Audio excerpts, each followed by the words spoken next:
నమస్తే వార్తలకి స్వాగతం. వివరాల్లోకి వెళితే కడపలో 3వ రోజు మహానాడు కార్యక్రమం కొనసాగుతోంది. ఈ సందర్భంగా ఏర్పాటు చేసిన భారీ బహిరంగ సభకు రాష్ట్రంలోని పలు ప్రాంతాల నుంచి తెదేపా అభిమానులు, కార్యకర్తలు హాజరయ్యారు. పార్టీ అధినేత సీఎం చంద్రబాబు సభా వేదికపైకి రాగానే కార్యకర్తలు జోష్ తో పెద్ద ఎత్తున నినాదాలు చేశారు. కడపలో టీడీపీ మహానాడు విజయవంతంగా 3వ రోజు సైతం కొనసాగుతోంది. మాజీ సీఎం, తెలుగుదేశం పార్టీ వ్యవస్థాపకుడు నందమూరి ఎన్టీఆర్ జయంతి సందర్భంగా ఈ కార్యక్రమాన్ని నిర్విరామంగా సాగిస్తున్నారు. ఈసారి కడప వేదికగా మహానాడు నిర్వహించారు. ఈ కార్యక్రమం 2 రోజుల పాటు సాగింది. ఈ రోజుతో మహానాడు ముగుస్తుంది. దీంతో బహిరంగ సభ నిర్వహించారు. ఈ సభకు భారీ ఎత్తున పార్టీ నేతలు, కార్యకర్తలు హాజరయ్యారు. ఏపీ సీఎం చంద్రబాబు, పార్టీ జాతీయ అధ్యక్షులు చంద్రబాబు నాయుడు, ఆయన తనయుడు మంత్రి నారా లోకేష్ సైతం ఈ కార్యక్రమానికి హాజరయ్యారు.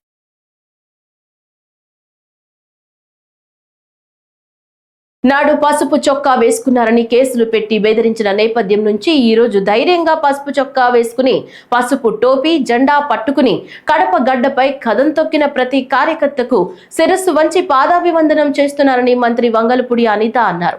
మహానాడు బహిరంగ సభలో ఆమె మాట్లాడుతూ మండు టెండను సైతం లెక్క చేయకుండా రాష్ట్రం నలుమూలల నుంచి లక్షలాదిగా పార్టీ శ్రేణులు తరలివచ్చాయన్నారు. మండు టెండలో ఎండని సైతం లెక్క చేయకుండా ఒకానొక సందర్భంలో రాయలసీమ గడ్డ మీద పసుపు చొక్కా వేసుకున్నాడని వాడిని బెదిరించి కేసులు పెట్టిన నేపథ్యం నుంచి ఈరోజు ధైర్యంగా పసుపు చొక్కా వేసుకొని, పసుపు టోపీ పెట్టుకొని, పసుపు జెండా పట్టుకొని సుదూర ప్రాంతాల నుంచి నా నాయకుడు వచ్చాడని చెప్పి ఈరోజు గడప గడ్డ మీదకి వచ్చిన ప్రతి ఒక్క కార్యకర్తకి కూడా పేరు పేరున శిరస్సు వంచి పాదాభివందనం చేసుకుంటూ కడపలో మహానాడు జరగటం అంటే చాలా మంది ఆశ్చర్యపోయారు.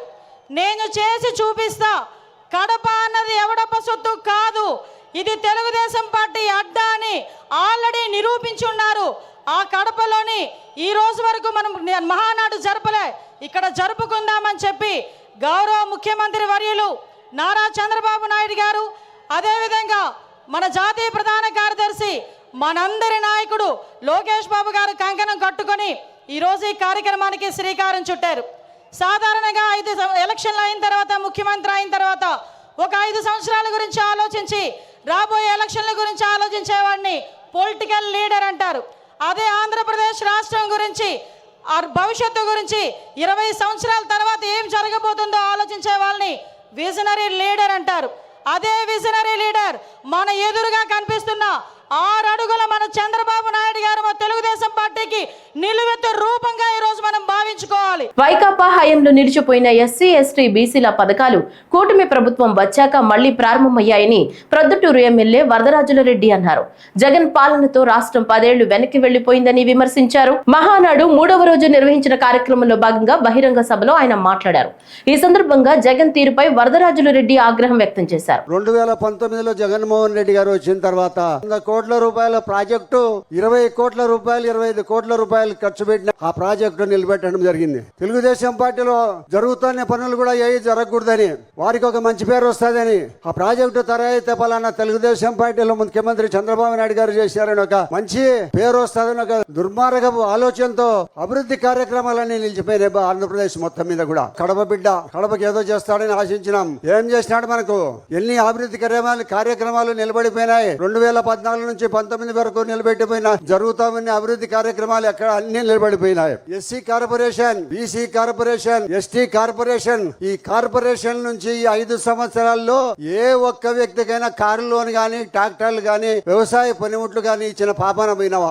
ఎందుకు నీకు నీ ఎంత అభివృద్ధి జరగడం అనేది నీకు ఇష్టంలే? నువ్వు ఒక్కనివే సంపన్నుగా ఉండాలా, నువ్వు ఒక్కనివే నిరంతరం ముఖ్యమంత్రిగా ఉండాలనే దుర్మార్గపు ఆలోచన ఇది. ప్రజాస్వామ్య వ్యవస్థలో ప్రజలు అంతిమ తీర్పుకర్తలని తెలుసుకోకుండా మూర్ఖత్వంగా ప్రజల్ని ఇబ్బంది పెట్టి అభివృద్ధి కార్యక్రమాలన్నీ నిలబెట్టేసి, మరి ఎస్టీ, ఎస్సీ, బీసీలందరూ కూడా వెనకబడ్డ కులాలు కదా, మరి వాళ్ళందరికీ గతంలో ఎన్నో అభివృద్ధి కార్యక్రమాలు జరుగుతూ ఉండబడినాయి. అటువంటి కార్యక్రమాలన్నీ నిలబడిపోయినాయి. మళ్ళా ఇప్పుడు మొదలవుతున్నాయి. చంద్రబాబు నాయుడు గారు కూటమి ప్రభుత్వం వచ్చిన తర్వాత లోకేష్ గారి నాయకత్వంలో ఈ అభివృద్ధి కార్యక్రమాలన్నీ మొదలు పెట్టే జరుగుతూ ఉంది. కాబట్టి అదే మాదిరిగా ఇరిగేషన్, కడప జిల్లా రాయలసీమలో వెనకబడ్డ ప్రాంతం. ఇరిగేషన్ కి ఏమైనా ఒక గంప మట్టేసినా ఒక ప్రాజెక్టు మీద ఎక్కడన్నా ఒక రాతి పెట్టడంలో రాయి పెట్టినావా? ఈ 4 సంవత్సరాలలో ఎక్కడైనా ఒక పని ఉంటే చెప్పు. అన్నిటికంటే అభివృద్ధి చెందాలా ఇరిగేషన్ వ్యవసాయం అంటే నీటిపారుదల ప్రాజెక్టులు అవసరం. గతంలో స్వర్గీయ ఎన్టీ రామారావు గారు ఎన్నో ప్రాజెక్టులు మొదలు పెట్టినారు రాయలసీమలో. మహానాడు బహిరంగ సభకు రాష్ట్రం నలుమూలల నుంచి తెలుగు తమ్ముళ్లు కథం తొక్కారు. ఆశించిన మేర కన్నా అధిక సంఖ్యలో తరలి రావడంతో కడప పరిసరాలు జనసంద్రంగా మారాయి. తెలుగుదేశం జెండా వాహనాలతో రహదారులు కిటకిటలాడుతున్నాయి. మహానాడుకు సమీప గ్రామాల ప్రజలు ద్విచక్ర వాహనాలు కాలినడకన చేరుకున్నారు. అభిమానులు పెద్ద ఎత్తున తరలి రావడంతో సభా ప్రాంగణానికి 3 కిలోమీటర్ల దూరంలోనే వాహనాలను నిలిపివేశారు. మహానాడు ప్రాంగణంలో 3 లక్షల మందికి సరిపడా భోజన ఏర్పాట్లు చేశారు. కార్యకర్తల కోసం కడప మార్గ మధ్యంలో ఫుడ్ కౌంటర్లు ఏర్పాటు చేశారు. దారి పొడవునా త్రాగునీరు, మజ్జిగ ప్యాకెట్లతో దాహార్తి తీరుస్తున్నారు. ఈ స్థాయిలో గతంలో ఎన్నడూ ప్రజలు తరలి రాలేదని అభిమానులు చెప్తున్నారు. ప్రజలు భారీగా రావటం రాష్ట్ర చరిత్రలో ఇదే మొదటిసారిగా అభివర్ణిస్తున్నారు. దాదాపు 140 ఎకరాల సభా ప్రాంగణం మొత్తం ప్రజలతో కిక్కిరిసిపోయింది. ఇసుకేస్తే రాలినంతగా పసుపు సైన్యం తరలి వచ్చింది.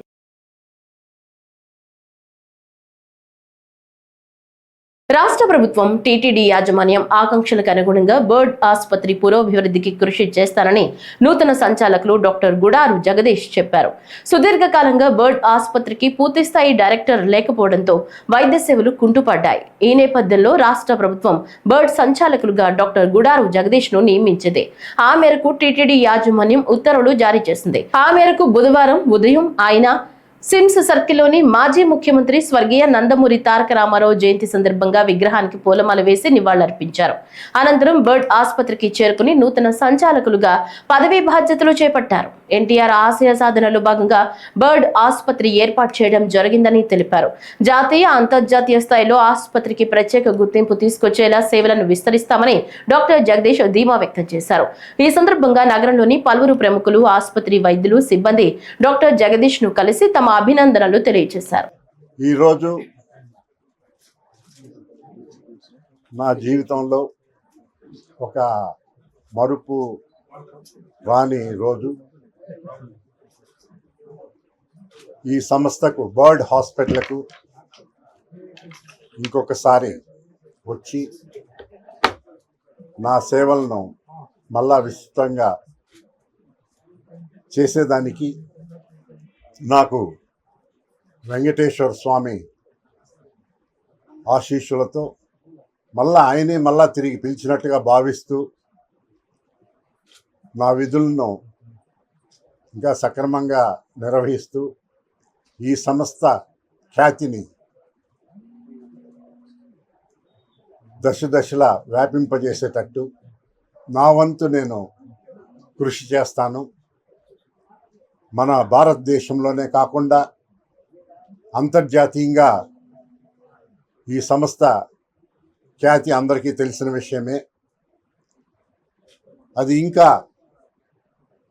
పెరిగి మన రాష్ట్రంలోనే ఉండే అతి పేదవాడు కాకుండా మన ఇండియా నుంచి, అన్ని రాష్ట్రాల నుంచి కూడా వచ్చే, ముఖ్యంగా దివ్యాంగులకు ఉచిత సేవలు అందించి వెంకటేశ్వర స్వామి ఆశీర్వాదంతో వారిని సకలాంగులుగా చేసి సమాజంలో మళ్ళా తిరిగి వారి కాళ్ళపై నడిచేటట్టు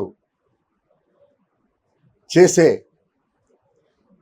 ఆరోగ్యాన్ని కానివ్వండి, నాకు ప్రోత్సాహం కానీ వెంకటేశ్వర స్వామి ఆశీస్సులు ఎప్పుడూ ఉంటాయని కోరుకుంటూ, ఎంతో అభిమానంగా ఆంధ్ర రాష్ట్ర ముఖ్యమంత్రి వర్యులైన శ్రీ నారా చంద్రబాబు నాయుడు గారు, అలాగే తిరుమల తిరుపతి దేవస్థానం చైర్మన్ బిఆర్ నాయుడు గారు, ఎగ్జిక్యూటివ్ ఆఫీసర్ శ్యామలరావు గారు, వారు పర్సనల్గా ఇంట్రెస్ట్